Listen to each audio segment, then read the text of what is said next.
గత ప్రభుత్వంలో భూములు కోల్పోయిన బాధితులకు న్యాయం చేసేందుకు ఈ నెల 28వ తేదీన విజయవాడ దాసరి నాగభూషణ్ రావు భవనంలో సమావేశం ఏర్పాటు చేసినట్లు సిపిఐ రాష్ట్ర కార్యవర్గ సభ్యులు తాటిపాక మధు తెలిపారు. కాకినాడ రేచర్లపేటలో గల సిపిఐ జిల్లా కార్యాలయంలో ఏర్పాటు చేసిన మీడియా సమావేశంలో రాష్ట్ర కార్యవర్గ సభ్యులు తాటిపాక మధు, సిపిఐ జిల్లా కార్యదర్శి కె బోడకొండ మీడియాతో మాట్లాడారు. భూములు కబ్జా చేసేసి దొంగ పేరు చేసి ఎవరైతే ఆ బాధితులు ఉన్నారో ఆ బాధితులందరితో ఈ నెల 28న విజయవాడ దాసరి నాగభూషణ్ రావు భవనంలో రాష్ట్ర సదస్సును ఏర్పాటు చేశాం. కారణం ఏంటంటే అనేక ఫోన్లు వస్తున్నాయి.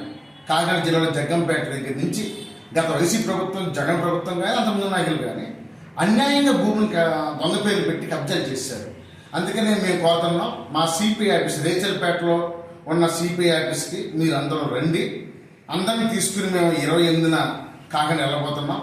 దానికోసం నెంబర్ 1. నెంబర్ 2ది ఏఐటీసీ సెప్టెంబర్ 1, 2, 3 తేదీల్లో విశాఖపట్నంలో జరుగుతున్నాయి. దాని జాతీయ సమ్మేళనాన్ని కూడా జయప్రదం చేయాలని కోరుతున్నాం. మరీ ముఖ్యంగా అధిక ధరలు బాగా పెరిగిపోయి ఈ పెరుగుతున్న ధరలకు అనుగుణంగా ధరలు తగ్గించాలని దేశవ్యాప్తంగా సెప్టెంబర్ 1 నుండి 6వ తారీఖు వరకు పెద్ద ఎత్తున ఆందోళనలు చేస్తున్నాం.